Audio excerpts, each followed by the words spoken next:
The morning sun rose over the dense forest, casting long shadows on the moss-covered ground. Jack and Mike, who had been best friends since middle school, stood at the trailhead, their breath visible in the crisp mountain air. Their backpacks were stuffed full of supplies, and their faces glowed with anticipation. Mike, sensing Jack's tensions, tried to lighten his best friend's mental burden.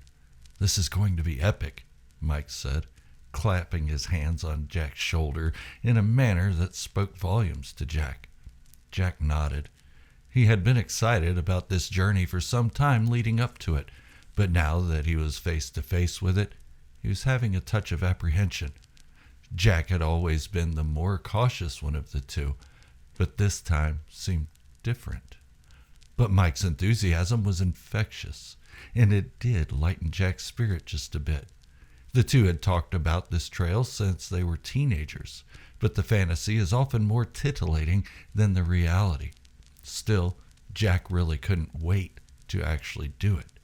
They had been planning this hike meticulously for months, and now it was time. A weekend adventure into the wilderness where few had dared to tread, and those who had came out changed somehow. Just different. If you're new here, hit the subscribe button and turn on notifications to stay up to date when I release new videos. I try to upload spooky stories of the paranormal once a week, and I have many more in the works. You won't want to miss them. Now, back to the story. "Let's get moving," Jack said with a bit of tension in his voice while adjusting his pack. "We've got a lot of ground to cover in a short time." The weather forecast showed it would be perfect for this kind of hike. Cool, but not too cold. No snow predicted at all. Mike patted Jack on the shoulder one more time with a smile, and the two started down the trail into the woods. For a moment, the two didn't speak, just taking in the sounds of the nature around them as they could hear their footsteps crunching on the loose gravel which made up their path as it broke up the morning stillness. The forest around them was alive with the chirping of birds and the rustling of small animals scurrying to collect food for the winter in the thick underbrush. A little deeper in, Jack started to relax, and the two made conversation, reminiscing about the memories they shared, from high school pranks to late chats about girls they were interested in during sleepovers. The two had almost been inseparable. Hours passed, and the trail grew steeper and narrower. The sun climbed higher in the sky, filtering through the dense canopy of pine needles and oak leaves above. Jack looked at his analog watch and saw it was noon. "Hey, Mike, let's grab a quick bite to eat to refuel." This seemed like a really good spot to take a load off for a moment. The spot Jack picked was on the edge of a small embankment that overlooked a smooth running brook. The gentle sounds of the water soothed Jack further into a sense of calm. He was finally relaxing. Yeah, this is exactly what he needed. "Do you remember that time we camped out in your backyard and scared ourselves silly with ghost stories?" Mike asked, grinning. Jack laughed. "Yeah, how could I forget? You made me believe there was a ghost in the shed." Mike's grin seemed to deepen. "Yeah, good times," Mike said with a far-off look in his eyes. "Good times," he repeated in a lower voice. After the best friends finished their lunch, the afternoon wore on. The trail became less defined, the trail markers fewer and farther between. The forest grew denser, the trees taller and closer together, their branches intertwining to form a shadowy canopy, making the air much cooler around them. A sense of unease came over Jack as he watched his breath turn into a dense fog of ice crystals before him. But he pushed the feeling aside, determined to enjoy this adventure. By late afternoon, the forest floor had started to become difficult to see, and thick, dark clouds began to form overhead. The wind picked up enough for the pair to take notice as it rustled leaves and sent a chill down Jack's spine. They had planned to reach campsite by nightfall, but the trail had become harder and harder to follow. "Maybe we should head back," Jack suggested with a slight reverberation in his voice as he glanced at the ominous sky through the treetops. Mike shook his head, declining the suggestion. We're almost there. I can feel it. Just trust me. Jack noted that Mike's voice sounded a bit off. He couldn't quite place it, maybe an octave lower, but he couldn't be sure. Jack brushed it off as the cooler air must be messing with Mike's vocal cords. Reluctantly, Jack agreed to move forward, and the friends pressed on. The forest seemed as if it were closing in around them, the shadows lengthening and deepening as the sunlight began to disappear through the thick treetops. Further down the trail, an eerie silence descended upon the hikers, the usual sounds of the forest fading away. Jack's unease grew, but he kept it to himself. He saw Mike was still just as high-spirited as he was that morning, and he didn't want to ruin that for him. As darkness blanketed the forest, they finally reached a small clearing. Exhausted, the men set up their tent and built a small fire, its flickering light adding to the eerie feeling the forest was seeping, casting dancing shadows on the surrounding trees. Jack was having a hard time hiding his anxiety, and he was afraid he'd snap at his friend for pushing the hike so long into the evening. So the pair sat and ate in silence. Jack on one side of the fire and Mike on the other. Jack tried to keep his focus on the light and warmth of the fire, but occasionally he would glance up and see Mike staring at him. When Jack would see him, Mike would hold his gaze fixed on Jack, emotionless. Jack figured Mike could feel that he was upset and wanted to say something, but knew better than to ask, so they continued their evening meal in silence. The feeling of camaraderie they shared earlier in the day was now replaced by a tense quiet.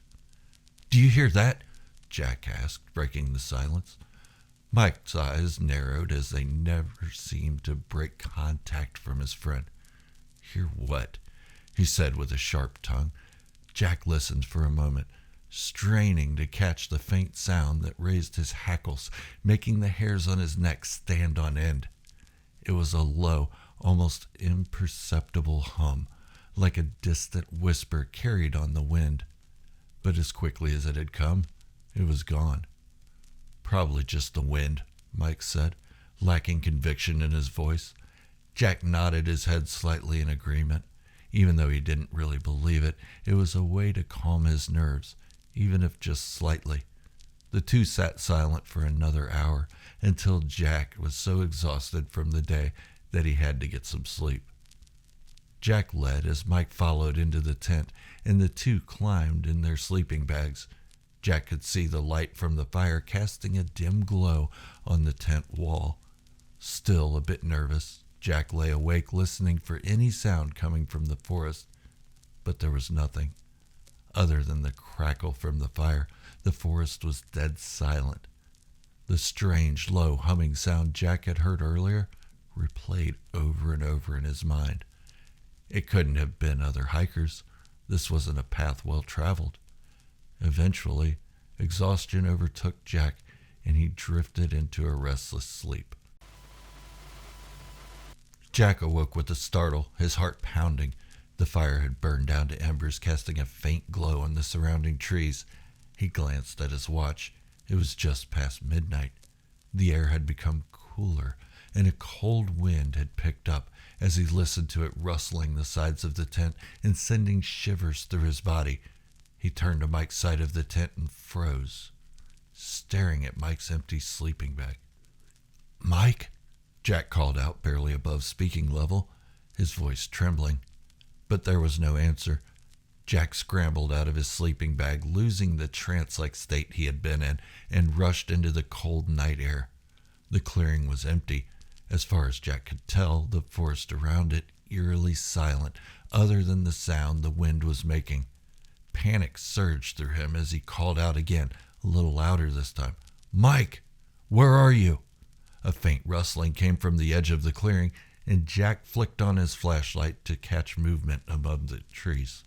Without hesitation, he rushed toward the sound, his heart in his throat. "Mike!" Still no answer. But as he reached the edge of the clearing, the rustling stopped. Jack shined his flashlight into the dense underbrush, but there was no sign of his lifelong friend. Jack knew he had been tense earlier, but he didn't think it was enough to run Mike off, not in the dead of night. Just as he was beginning to turn back toward the tent, he saw it.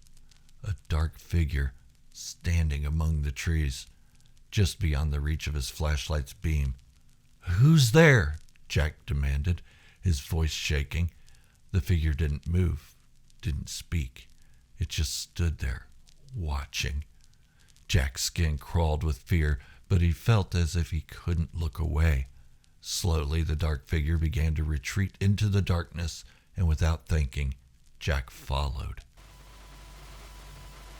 The forest seemed to swallow Jack as he pursued the figure, the trees closing in around him. His flashlight flickered, casting erratic beams of light that barely penetrated the gloom. He stumbled over roots and rocks, his breath coming in ragged gasps.